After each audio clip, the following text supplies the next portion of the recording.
नमस्ते दोस्तों, मेरा नाम है गणेश तलेकर और आज का टॉपिक है कस्टमर की ना को हाँ में कैसे कन्वर्ट करना है और उसको हम कहते हैं कन्विंसिंग। तो दोस्तों कन्विंसिंग होती क्या है?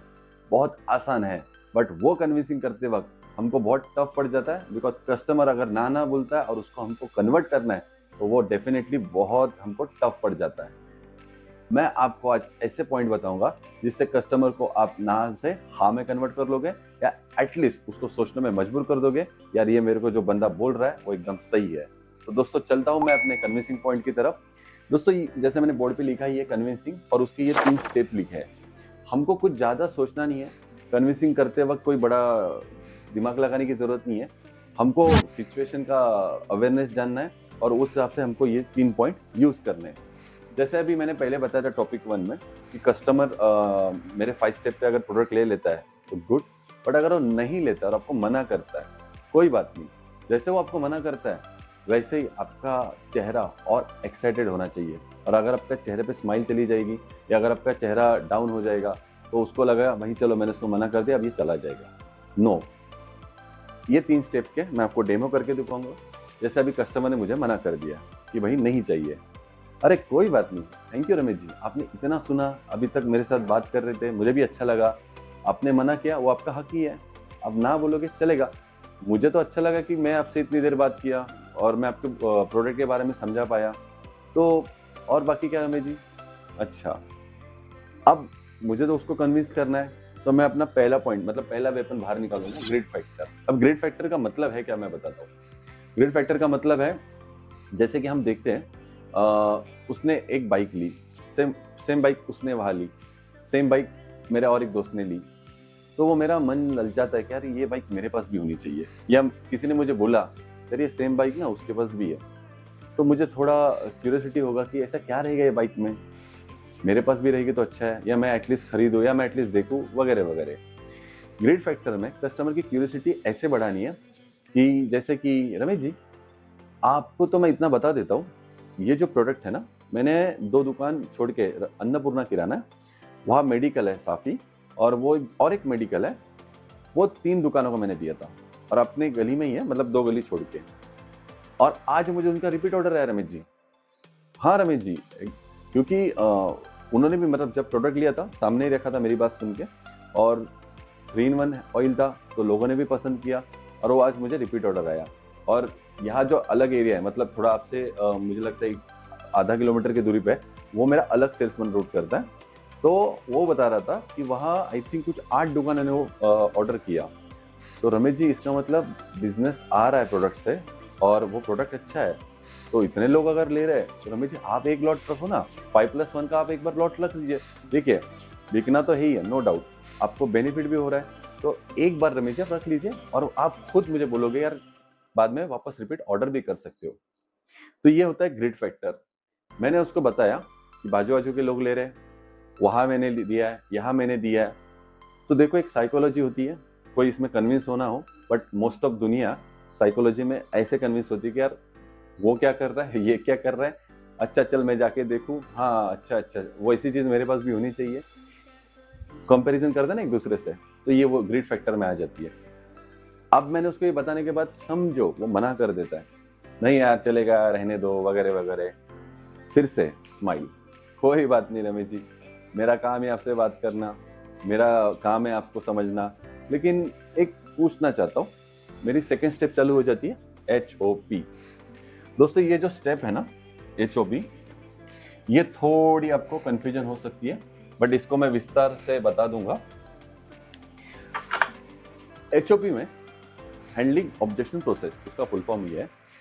HOP में मुझे करना क्या है, मुझे अब उसको ये दिखाना है कि वो जो बात कर रहा है वो सही है।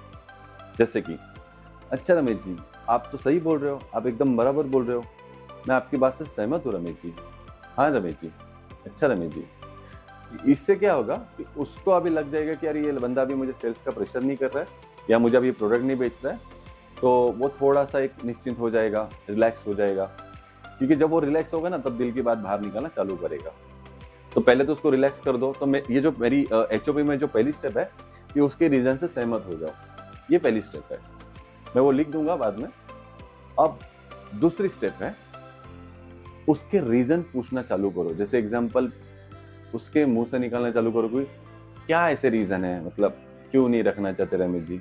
बट वो एक निकालने का एक परिभाषा होती है, डायरेक्टली नहीं पूछना है। मैं आपको उसका डेमो बताता हूँ।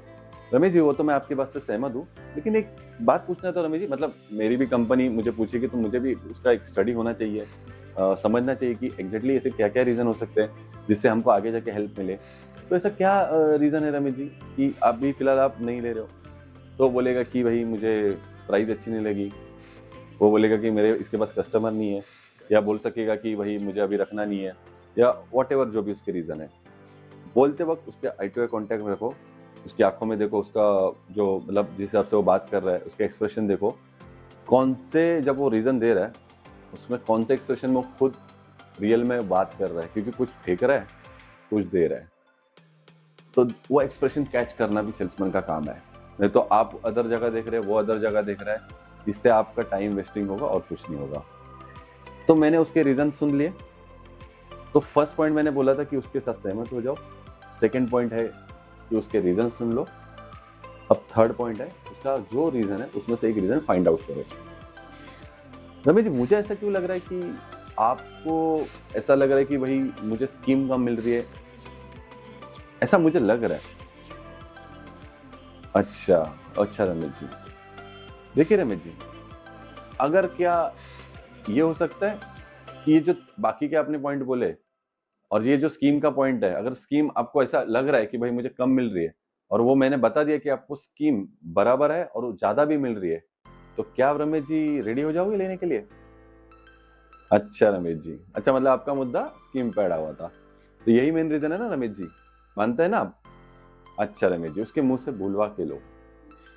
अब मैंने फाइंड आउट करवा के लिया रीज़न, अब फोर्थ है उसको वो फाइंड आउट जो मैंने रीज़न किया उस पे बात करो। अच्छा रमेश जी, मुझे एक बात बताइए, पहली बात तो आपके पास जो भी हेयर ऑयल है, कोई भी कंपनी का आप देख लीजिए, 2 कंपनी के तो हेयर ऑयल मुझे देख रहे हैं। उनकी 200 एमएल की बॉटल, एक की है 270 की, एक की है 250 रुपीज़ की। अच्छा, मेरे हिसाब से मैं भी मार्केट में घूमता हूँ, बिल्स मेरे पास भी है। मैंने भी देखा है, उस पे तो आई थिंक 10% स्कीम है और उस पे 12% स्कीम है। मैं भी रमेश जी 10% स्कीम दे रहा हूँ, बट मेरी एमआरपी 200 रुपीज़ है, जिससे कस्टमर को लेने के लिए इच्छा हो जाएगी कि यार उससे सस्ता मिल रहा है और 3 इन 1 मिल रहा है। और दूसरा 5+1 की स्कीम है, तो मतलब रमेश जी 20% तो मैं आपको एक्स्ट्रा दे रहा हूँ, बराबर? तो 20 और 10 30% हो गया। मैं तो बोलता हूँ आपकी जगह मैं रहूँगा ना रमेश जी, तो मैं दिमाग क्या लगाऊंगा कि जो 30% मुझे आ रहा है ना, तो 20% मैं रखूंगा और 10% और कस्टमर को दे दूंगा, जिससे मेरे कस्टमर बढ़े और वो जो ऑयल लेने आने वाली कस्टमर है वो कुछ और भी लेके जाए। आइडिया तो सही है ना रमेश जी?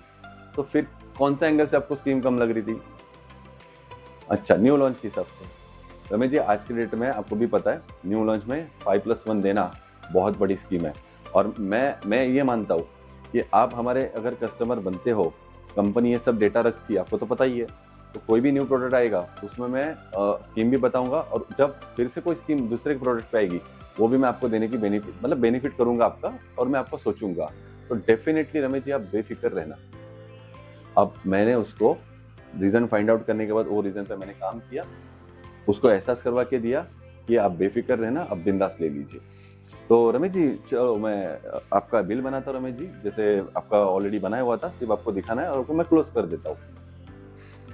अब यहाँ वो क्लोज हो जाएगा या नहीं हो जाएगा? अगर हो गया, गुड, आप प्रोडक्ट दो, मतलब बिल बनाओ और उसको बता दो कल प्रोडक्ट आ जाएगा। अगर नहीं हुआ ना, तो दोस्तों मेरी जगह, मतलब मैंने ऑलरेडी काम किया है इस पे, आधा आधा घंटा चला जाता है, उसको ऐसे स्माइल देना ना कि वो उसको लगना चाहिए कि यार बंदा इतना बोलने के बाद भी एक्साइटेड है, अंदर से शर्म महसूस भी होनी चाहिए। मतलब उसको भी लगना चाहिए कि यार इतना इसका टाइम ले रहा हूँ फिर भी ये नर्वस नहीं हो रहा है। तब कस्टमर का ना मोरल टूट जाता है। अब वो पॉइंट मैं यूज करूंगा इधर, fear of loss. Ramesh ji, मुझे तो आज इतना अच्छा लगा आपसे बात करके, इतना सुना मैंने आपके बारे में और इतना नॉलेज मैंने आपसे लिया, तो बहुत अच्छा लगा मुझे आपसे बात करके। और ये बहुत सारी रीज़न पता चले कि कस्टमर के क्या क्या टाइप रहते हैं, कस्टमर की क्या मतलब रिटेलर के मेरे क्या क्या सोच रहते हैं, और इस पर मैं ज़रूर काम करूँगा। लेकिन जाते जाते रमेश जी एक बात बोल के जाता हूँ, और शायद आपको बाद में ये एहसास भी होगा कि यार ये बंदा सही बोल रहा था। फियर ऑफ लॉस जो मैं भी तीसरी स्टेप यूज़ करूँगा, रमेश जी, कल मैं यहाँ से मतलब आज मैं यहाँ से जाऊँगा और कल कोई कस्टमर बोला कि भाई मुझे वो एक्स कंपनी का हेयर ऑयल चाहिए, और क्योंकि वही मार्केट में फैल रहा है और आपके पास नहीं है तभी, तो आपका कस्टमर बाउंस होगा, और कस्टमर बाउंस होना तो सबसे बुरी बात है, ये आप भी मानते हो। सेकंड थिंग, वही कस्टमर दूसरे दुकान में जाएगा लेने, तो वो वापस मेरा ऑयल मतलब एक्स ऑयल हो या और भी कुछ लेने के लिए उधर फिर से जा सकता है, जिससे हमारे धंधे पे भी इम्पैक्ट गिरता है। तो क्या आप चाहते हो आपका लॉस हो जाए? आप सोचिए रमेश जी। देखिए, आपका एक दुकान है, मेरे पास आपके से 20 दुकान है, और 20 दुकान और आपका एक दुकान मेरे लिए सेम है, तो मैं नहीं चाहता हूँ कि आपका लॉस हो। फिर भी अगर आप बोल रहे हो, कोई बात नहीं रमेश जी, मैंने आज सुना आपकी जो रीज़न है मैं कंपनी को बता दूंगा, और आपसे बात करके बहुत अच्छा लगा रमेश जी। तो चलो रमेश जी, मैं चलता हूँ, बहुत अच्छा लगा, बाय रमेश जी। ऐसा बोल के बिंदास निकल जाना। मैं आपको 100% बोल सकता हूँ कि वो आपको रिपीट बुलाएगा और बोलेगा, अरे यार तू बोल रहा था सही था, एक काम कर, चल एक लॉट डाल देना, ट्राई करके देखता हूँ। तो आप समझ लेना कि आपके बोलने के वजह से वो अभी लेना चालू कर रहा है। आपका, मैं उसको मतलब बोल सकता हूँ कि पर्सनैलिटी सेलिंग। आप स्पीच नहीं कर रहे थे, आप पर्सनैलिटी सेलिंग कर रहे थे। आपकी बॉडी लैंग्वेज, आई लैंग्वेज, स्पोकन लैंग्वेज इम्पैक्ट डाल रही थी उस पर, और कन्विंसिंग में ये सब होता है। और मैं जब इसे कन्विंस करता था कस्टमर को, तो कभी कभी मेरा प्रोडक्ट नहीं लेता था, मैं चला भी जाता था फिर भी नहीं बुलाता था, लेकिन वहां जाके नीचे रुक के ना मन को एक तसल्ली होती थी कि यार मैंने अपना काम ईमानदारी से किया। मैं, मेरा बॉस भी मुझे चिल्लाएगा, यार क्या रे तेरा सेल क्यों नहीं हुआ, और दूसरे दिन मेरे मार्केट में आएगा तो वो भी मतलब सोचेगा कि अरे बंदे ने तो एफर्ट डाला था। तो ये मतलब ये लेवल की कन्विंसिंग आप करना सीखो। ये लेवल की कन्विंसिंग चैनल वाइज कीजिए, जैसे बड़े चैनल में ये लेवल की कन्विंसिंग होती है, छोटे जो कॉल रहते हैं जोनल टाइप के, वहाँ इतनी कन्विंसिंग नहीं होती, बिकॉज उनके प्रोडक्ट भी अलग लेवल के रहते हैं। तो किसको कितना टाइम देना है, टाइम मैनेजमेंट आपके हाथ में है। तो आप आगे से अगर मतलब कन्विंसिंग करोगे तो ये 3 पॉइंट पे करना, कोशिश करते रहना, आहिस्ते आहिस्ते आपको रिजल्ट आते रहेगा। और खास करके फ्रेशर लोग सुन रहे हैं तो उनके लिए तो बहुत अच्छा ही है। मैं ये चाहता हूँ कि अगर ये आपने रिपीट रिपीट देख लिया तो आपको शायद जो पहला टॉपिक था स्पीच और दूसरा टॉपिक है कन्विंसिंग, वो अच्छे से आ जाएगा। और दोस्तों, मार्केट में प्रैक्टिकल इसे करना, सुन के कुछ नहीं होता, जब तक आप प्रैक्टिकली नहीं करोगे आपको एहसास नहीं होगा। तो आज की मेरी अगर जानकारी अच्छी लगी रहेगी और आपको लगा रहेगा कि ये जानकारी सुन के आपको हेल्प होगा, तो दोस्तों मेरे चैनल को लाइक सब्सक्राइब कर देना। और ऐसी अच्छी अच्छी जानकारी सेल्स के रिलेटेड मैं आपको नेक्स्ट टॉपिक में भी सुनाऊंगा। तो चलो दोस्तों, चलता हूँ। Thank you very much.